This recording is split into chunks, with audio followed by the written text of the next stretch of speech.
Hello Year 5 and 6, and this is Tuesday's reading, class read, Chapter 7, opening night. Now, you need to make sure that you have got your questions from the guided reading session from today, so you can answer those. Okay, Chapter 7, opening night. Next morning, as Daniel dressed, he stared out of his wagon at the blazing sun, low in the morning sky. He did not trust his own eyes. As far as Daniel could tell, his wagon and the meadow outside it were somehow contained inside a room within the shop. How did it all work? How did Mr. Silver bring outside inside? Was it like a movie set? An illusion? If he were a bird flying in the sky above the wagon, would he get only so high and reach a wall? The familiar sound of beating wings and Mr. Silver's gleaming magpies glided through the open door. They fluttered around his head, touched down on his shoulders, stamped their feet and pecked at him. They twitched their heads and flapped this way and that. Get ready, no time to lose, they seemed to be telling him.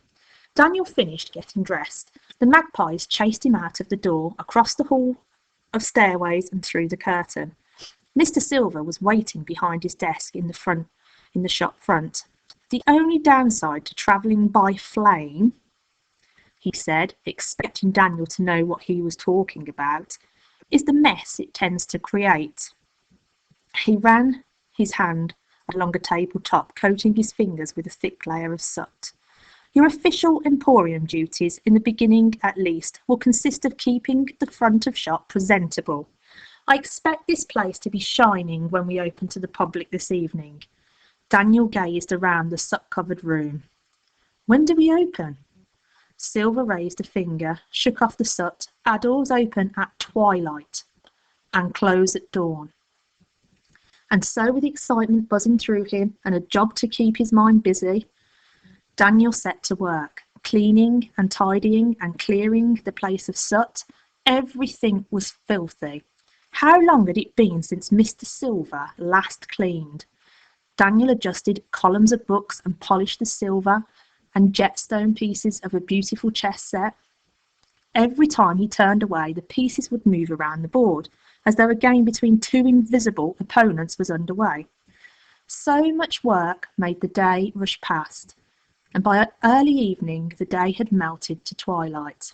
Now I'm just going to stop for a moment there, stop reading, because one of your inference questions was, why do you think Daniel felt the days went fast? So there would be some evidence to support that answer. So Daniel thought the days went fast because in the text it says, so much work made the day rush past. He was kept busy by all these jobs that he was doing, that it made the day rush past. Okay, so there would be an example of that answer. Right. So much work made the day rush past, and by early evening the day had melted to twilight. Daniel became aware that a curious crowd was beginning to gather outside. He peered out through the window. Why haven't they come before now? He said. We've been here for 2 days.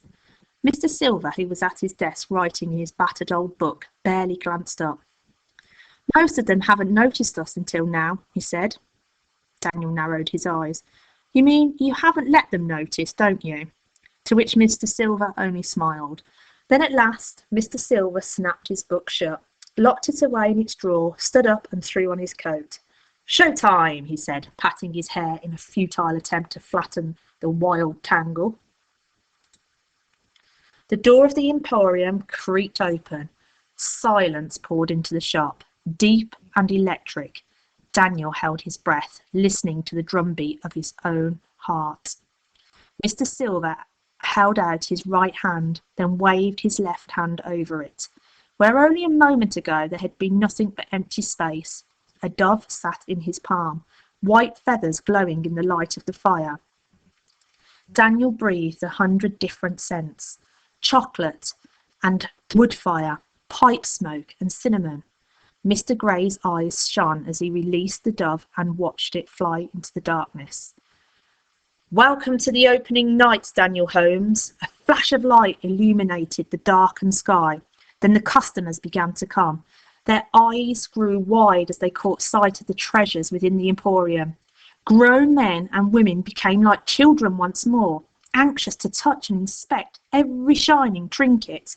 When they noticed the curtain, Mr. Silver would pull back the material with a flourish, inviting them to witness the wonders beyond. Daniel watched with fascination as they filtered through. His mind fizzed with curiosity.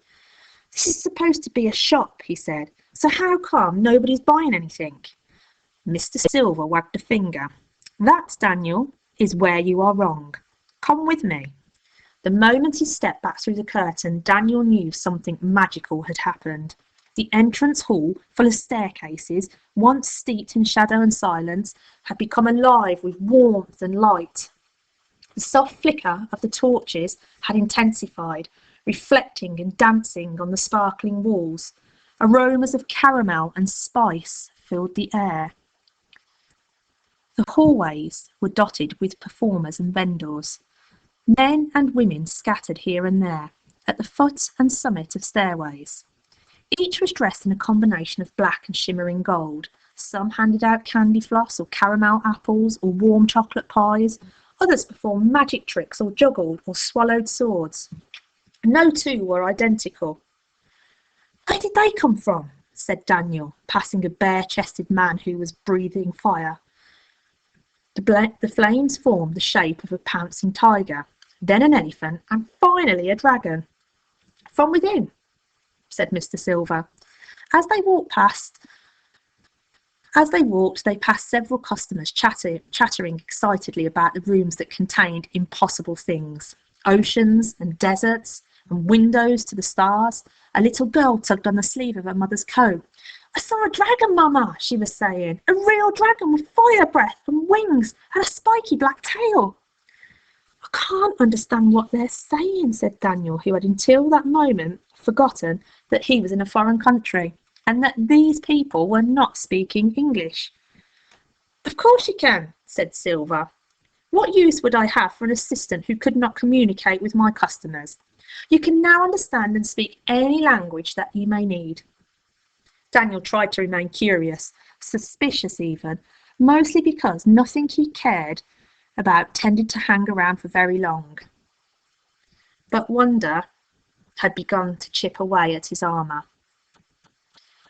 "Are there any other shops like this?" he asked. "Is there more magic out there?" There is nowhere else like my emporium," Mr. Silver said. "There is magic, certainly, and plenty of it, but it exists at the edges of things, in the corner of the eye and the back of the mind. Our world is filled with extraordinary, Daniel. For many reasons, most people only see the things they wish to see. They are afraid of anything that cannot be explained by a scientific formula or written in a textbook, so they ignore the unknown.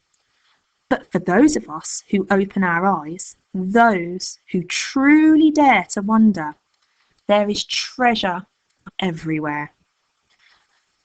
They went around a sharp bend and through a tunnel of black stone to a door set in a corridor of black slate. A golden nameplate was attached to the centre of the door, and looping letters spelled out simply, "The Fountain." Mr. Silver reached into his coat, producing a crimson scarf and gloves, pulling them on with great care. He opened the door. The cold breath of winter brushed Daniel's face. He sucked in a deep lungful of air. It smelled like a December morning. Mr. Silver's feet crunched on the ground as he stepped through the door. Daniel followed, moving from dim hallway to clean sunlight. He was standing on a frozen pond in the middle of thick woodland. Everything around him glittered with a coating of frost, from the tips of the tallest trees to the forest floor. In the centre of the pond stood a simple fountain made from 3 circular tiers of stone. A thin silvery liquid flowed over the stones. Mr. Silver smiled at the look on Daniel's face. "Your question whether my customers are actually buying anything. I can assure you that they are.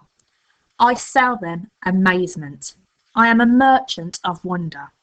He leaned over and gathered a pile of frost from the frozen pond, rubbing it between his gloved fingers. But my customers do not pay for their experience in the Emporium with coins or notes. No. My price is a piece of their imagination. Daniel took one step back. Oh, it's easily done if you know the way, Silver said. Customers are free to wander through the doors, to be amazed and wonderstruck. He indicated the silver solution that flowed over the fountain. The Emporium takes a little of their brimming wonder, their imagination, never enough for the customer to miss it, of course, and it becomes the liquid you see here. It is the fuel that powers everything you see, the lifeblood of the Emporium. Imagination is the root of magic. Do they know? Said Daniel. In the pit of his stomach, he felt sick at the thought of imagination being extracted from clueless customers. Do you tell people that you're doing what you're doing to them? Silver shook his head. For a fleeting moment, he looked old and fragile, standing in the frost. It wasn't always this way. There was a time when I was a younger man that my own imagination was enough, but I am growing older. I must keep the Emporium running, and no harm comes to anyone. That is a promise. Imagination is alive. It grows in the mind like a tree.